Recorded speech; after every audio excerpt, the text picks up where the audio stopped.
Hi, I'm John Hornick. Welcome to Chef's Apprentice, learning to cook like a pro, one small plate at a time. You can take my 104 lesson cooking course. Starts easy, gets progressively harder, and ends with the ultimate challenge, which is actually 5 lessons in one. You can also watch my special series like Japanese faves, Italian faves, Impress Your Date, or Sauces to Die For. But I also have bonus lessons like this one. This lesson is about mastering the use of salt. Salt is one of the most important ingredients there is. Humans love it, they crave it, and they eat a lot of it. When I was in cooking school, chef tasted the food made by the 10 or 12 groups that were in the course, and 80% to 90% of the time he said, needs more salt. By the time we graduated, he said it less, and all of us used a whole lot more salt when we graduated than we did when we started. The purpose of this lesson is to master salt in your world the way you cook. I want to make 2 notes before I get going here. One is that this lesson is about cooking and taste, not health. Follow your doctor's recommendations on salt intake. The other note is that I call salt and pepper seasoning, okay? That's the only thing I mean when I use the term seasoning. So if I say season the food, I mean use salt and pepper. Now let's talk a little bit about salt. Salt is very powerful. A little bit of it goes a long way. And it's one of the 4 or 5 tastes that our taste buds are programmed to recognize. Sweet, salty, bitter, and sour, sorry. And then the 5th one is umami. Some people believe that there's a 5th flavor, flavor that the taste buds are programmed to pick up, and that's umami, which is a Japanese term. It's loosely translated as being savory, okay, or tasty, right? Now, salt has various effects, okay? One is that it brings out flavors and it also adds flavor. Salt can also intensify as the flavors meld, or if the volume of whatever it is that you have is reduced. So, for example, if you have a soup and it has salt in it, and you reduce the volume of it by cooking it and causing it to evaporate and reducing in volume, the salt taste will intensify. Salt also draws out moisture, which is the reason why we usually salt just before we cook rather than in advance, unless we're trying to draw out moisture. Salt also can be used to cure foods. In fact, that's what was used to preserve, one of the ways that was used to preserve food before we had common refrigeration. And salt can also kill pathogens, which is a related point. Now, there are all different kinds of salt. First, there's table salt and there's iodized salt. I don't have examples of them here today because I don't use them. I never have them in the house. Table salt and iodized salt are fine-grained. They contain additives that make them flow better, and it's very easy to oversalt using them. Now, the salt that I use the most of is kosher salt. Okay, it comes in fine or coarse. This is coarse. I almost always use the coarse because I think it's easier to work with, less likely you're going to oversalt when you use it. It contains no additives. It's harder to oversalt with it than it is with table salt or iodized salt. And it has what I think is a pleasing texture. Now, there are also sea salts. There's a lot of different sea salts. For example, there's this fleur de sel. This is kind of a flaky sea salt that is made in France. There's also Celtic sea salt, which this salt is it's a larger grain, and it's more of a gray in color. Some sea salts are gray in color, okay? Then there's Malden Sea Salt. A lot of people love Malden. It is a larger crystal, and it's white. It's not gray. Then there's some other sea salts like Himalayan pink sea salt. Now, these salts here, you could all use these as the salt in whatever dish that you're cooking. I probably wouldn't do that with the Himalayan sea salt. With this, I would use this as a finishing salt. Okay, so at the end, just before you serve, you grind a little bit of this on there, or sprinkle a few grains of it onto your food, and then when you serve it, you say, or on your menu, you say, this is the dish, whatever it is, with Himalayan sea salt. Sounds cool. It might have not evaporated, but dissolved by the time you serve it, but sounds cool, adds something to the dish. There are plenty of other kinds of sea salts. This is a Kona Hawaiian sea salt, comes from the waters off of Hawaii. This is a white sea salt. There's also this black Hawaiian sea salt. This is mixed with activated charcoal, makes it jet black, and again, it's used as more of a finishing salt. There are other salts like flavored salts or smoked salt. This is a sea salt that has a smoked flavor and aroma, okay? And then this is a red Hawaiian sea salt. That is, the salt is mixed with a type of clay, makes it red, okay? Now these sea salts, they have the same qualities as the kosher salt. They're usually coarse and not fine. They have pure sea salts have no additives. I showed you some that have additives, like the clay and the activated charcoal.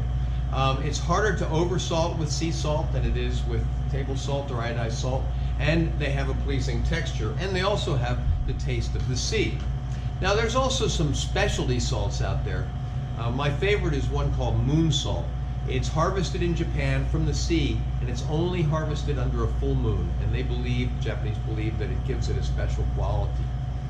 Now there are finishing salts. Now the salts I was looking at, showing you before, the Hawaiian salts, the white one, the black one, the red one, and the smoked salt, those are more, and also this Himalayan sea salt, more for finishing, okay? So when you're ready to serve the dish, you put a few grains of that on there, then you say to your guest, this has some Himalayan sea salt or some black Hawaiian sea salt, and it sounds cool, okay?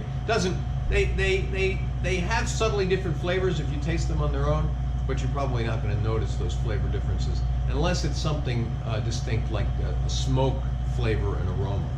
There's one other type of salt I want to mention, and that is rock salt. Rock salt's not generally used for cooking. It used to be used for making ice cream, but what it is used for is as a bed to go under a dish. So for example, because it holds heat and holds cold very well. So let's say you have a grilled oyster, and the oyster is on half shell, and the half shell is hot, right? So if you heat up some rock salt and you put that down on your dish, and then you put your oyster on top of that, it's going to help to keep it warm, because the rock salt will retain heat, will also retain cold. You can use it just the opposite way. All right, now let's talk a little bit about using salt. First of all, it's easy to mess up using salt, either by using too much or by not using enough. But not enough is better, and it's more easily fixable. Now, I'm going to talk about some basic techniques for using salt. The first one is guesswork. This is the most common, but it's the least reliable technique. You want to use this technique when tasting isn't possible, okay? So let's say you're working with raw chicken. You're not going to salt the raw chicken and then taste it, right? Because it's raw chicken, right? So you use guesswork when you're salting something that you can't taste, all right? You can usually compensate for it later if you undersalt, and maybe if you oversalt. I'll discuss that more. But guesswork should only be done early in the cooking of a dish. Okay, I'll talk more about what you do later in the dish a little bit later on. But guesswork should only be used early in the cooking of the dish. Now, the next basic technique I want to mention is precise measurement. And I don't think there's any such thing. Even when recipes give a precise amount, it's really only that cook's opinion, and it's still guesswork unless all of the other ingredients are precise, which is usually not really possible, because it can be affected by a lot of other variables. So for example, let's say you have a dish, recipe calls for a half a teaspoon of salt, and you make the dish the way it says. It may taste perfectly. Next time you make it, same thing, it may taste undersalted or it may taste oversalted, because there are other factors that play into whether that amount of salt is going to be the right amount of salt for the particular ingredients that are in that particular dish you made that night. Okay, the next basic technique is experience. Now, at my favorite restaurant in the world, which is a restaurant in Tokyo called Inakaya, here's a photo of it. You can see what the restaurant looks like. This is a This is a robata yaki restaurant. In a robata yaki, people sit around a C-shaped counter, and the cooks sit facing you. And they kneel there, actually. They kneel for hours at a time. And all the food is right in front of you, and you point to what you want. It's all uncooked. If it needs refrigeration, it's sitting on ice. You point to what you want, and then the cooks, they take that and they cook it right in front of you on hibachi grills. You can't really see the grills very much, but you can see when they pick it up and when they turn it over and that type of thing. And when the food's ready, they put it on these long paddles, like pizza paddles, and they hand it over to you, and you take it off of there. If you order a beer, they take the cap off the beer, they put the beer on the paddle, and then they whip it over to you, and they never spill the beer. It's amazing. Now, I've never seen a restaurant like this in the United States. There was an Inakaya in New York. I don't know if it's still there, but they don't do it quite the same way as they do it in Tokyo. Anyway, at this restaurant, like I said, the cooks work right in front of the guests, and they salt purely from experience, and they are faultless, okay?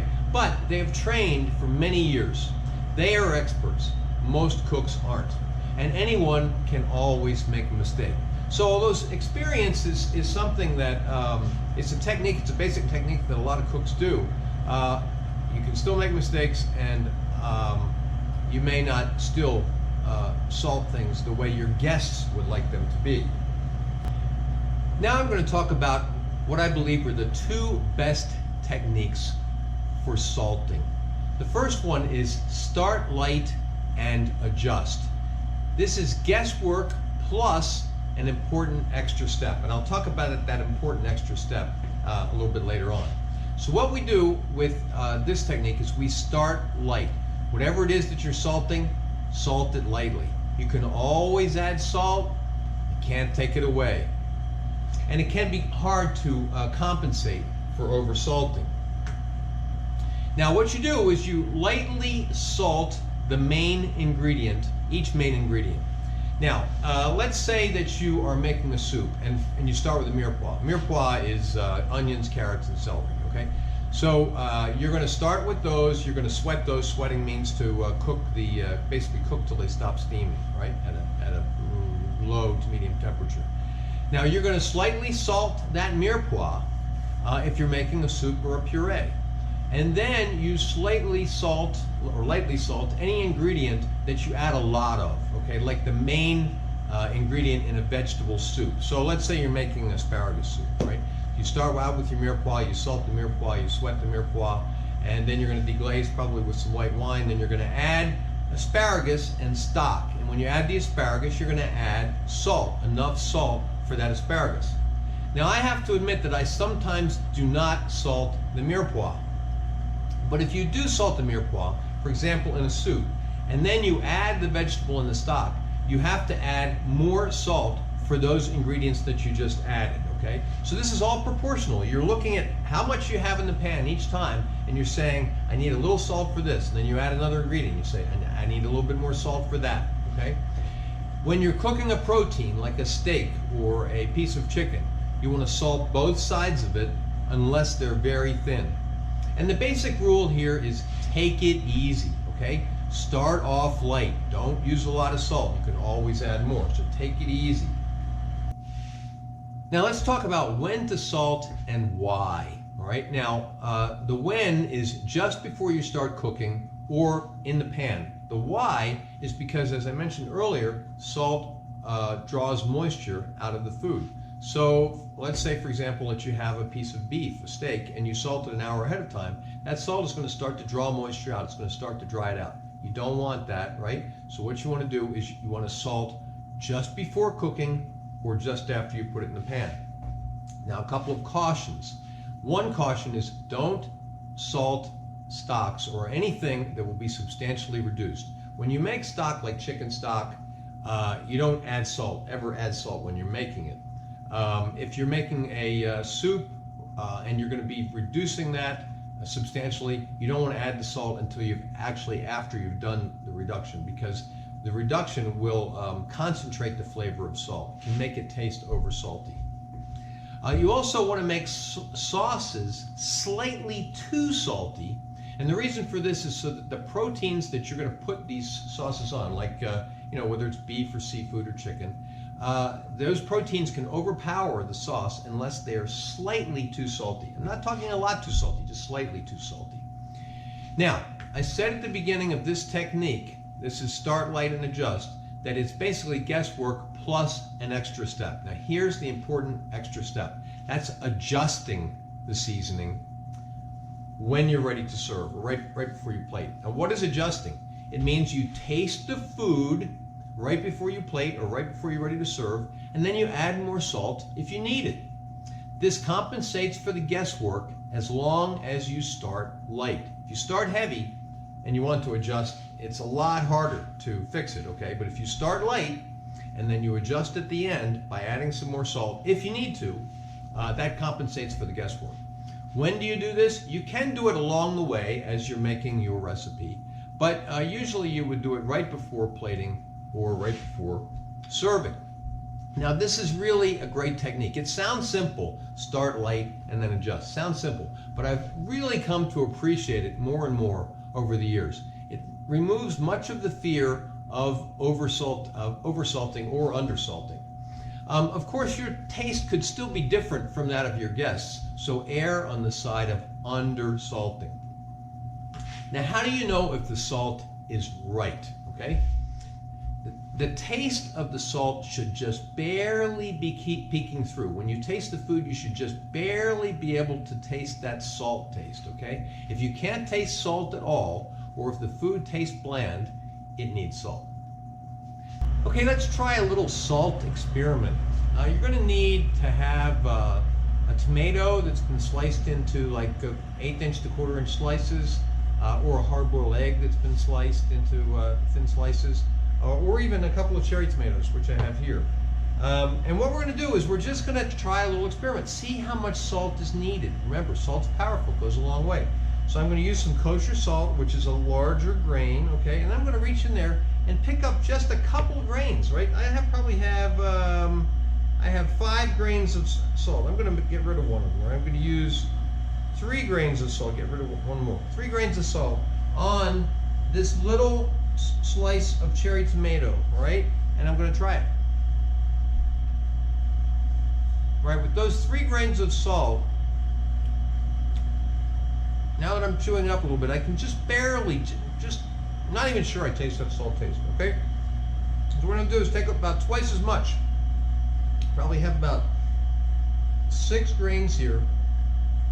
The nice thing about using kosher salt is you can actually almost count the grains as you drop them onto your food, okay? So I've got about 6 grains here.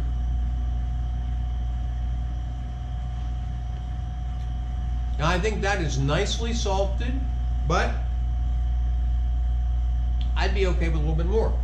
So now I'm going to use maybe about 10 grains of salt, okay? See what that tastes like. Now that's how most people like a tomato.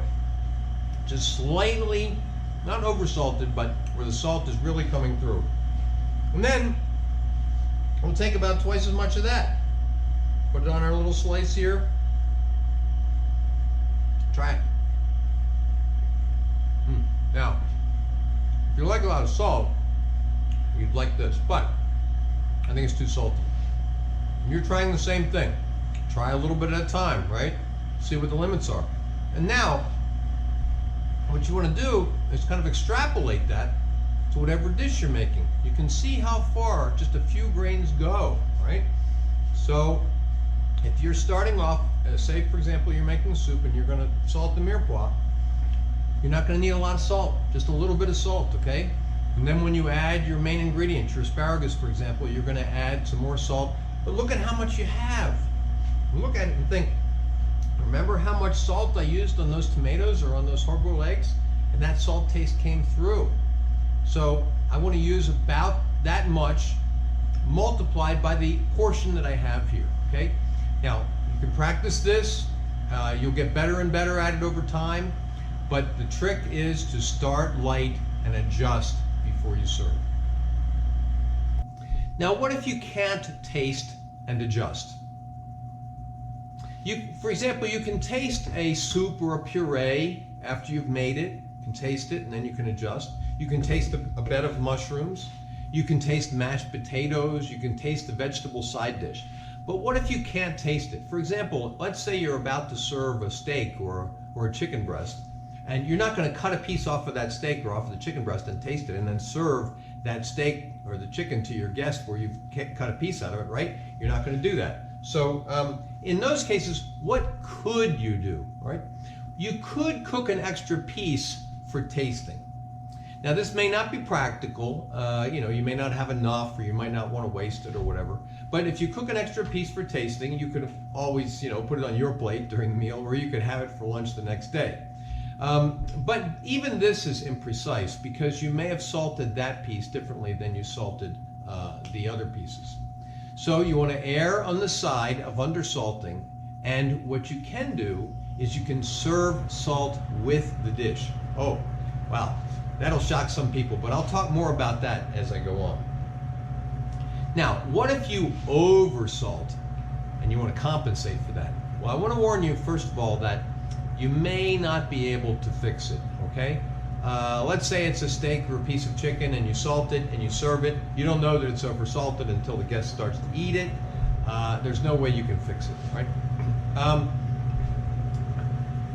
Now, if it's something like a soup or a puree, one thing that you can do is to dilute it, okay? So you have your soup, you have your puree, add more liquid, add more stock to it, for example, right? That will dilute it. But you may not be able to do that without maintaining and still maintain the texture that you want. For example, in a soup you may make it too soupy, and same thing with a puree. A puree should be thick, more like applesauce, and if you add more liquid to it, it's going to get too runny, right? So it may not be that easy to do. Another thing you can do is add, increase ingredients or add ingredients. So for example, let's say it's the asparagus soup again and it's too salty. You can add more asparagus, right? Add enough asparagus until that salt gets dispersed among the larger quantity and it doesn't taste too salty. You can also add more ingredients, different ingredients. So let's say you're making a stir fry. You taste the stir fry, it tastes too salty. So you can add different ingredients, additional ingredients, like say mushrooms. Maybe you didn't use mushrooms when you were making the stir fry. Add the mushrooms, add more ingredients, helps to disperse the salt, makes it taste less salty. But again, it may not work, all right? Now, other things you can do are masking, to mask the salt taste. Now, one thing you can use to mask is sugar, okay? But sugar adds sweetness, which you might not want. Or you might not be able to add enough sugar to compensate for that saltiness without making it taste too sweet. Another thing you can add is acid. This acid could be lemon juice, vinegar, or wine, right? And the same problem. You don't want to add too much or it will start to taste too acidic. One thing that you could do is use a sweet vinegar, like balsamic vinegar. That's getting you the sweetness and the acid. But again, you may not be able to add enough to compensate for the saltiness, so it may not work. Another thing you can add for masking is fat. It could be cream, sour cream, yogurt, milk, avocado, and these things may also help to mask the salt taste. Another thing you can do other than masking is absorption.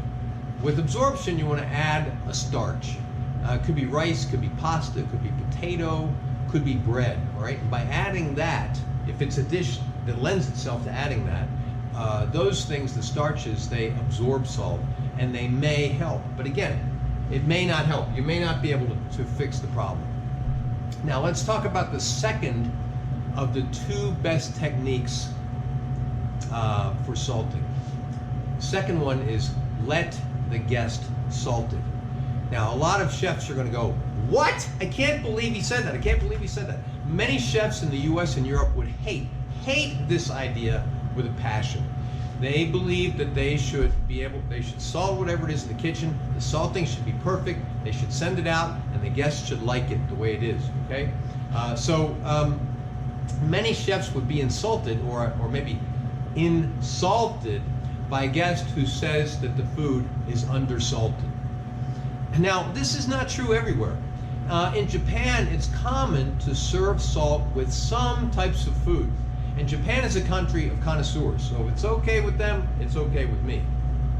Now, there's a great show on Netflix called Samurai Gourmet.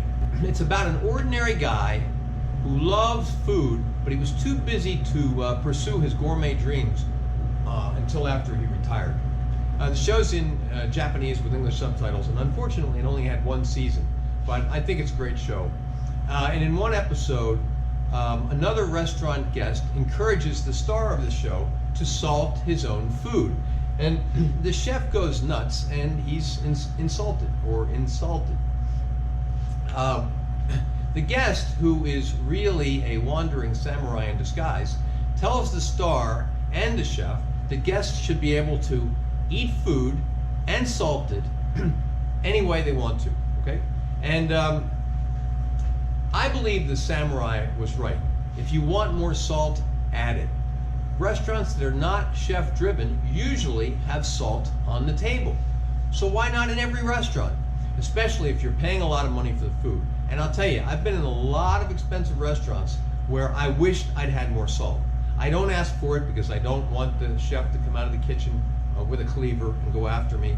And I've suggested taking my own salt with me to a restaurant. My wife will not let me do that.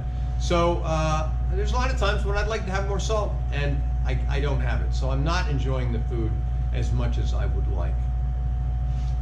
But how do you do this? If you're going to serve salt with the food, how do you do it?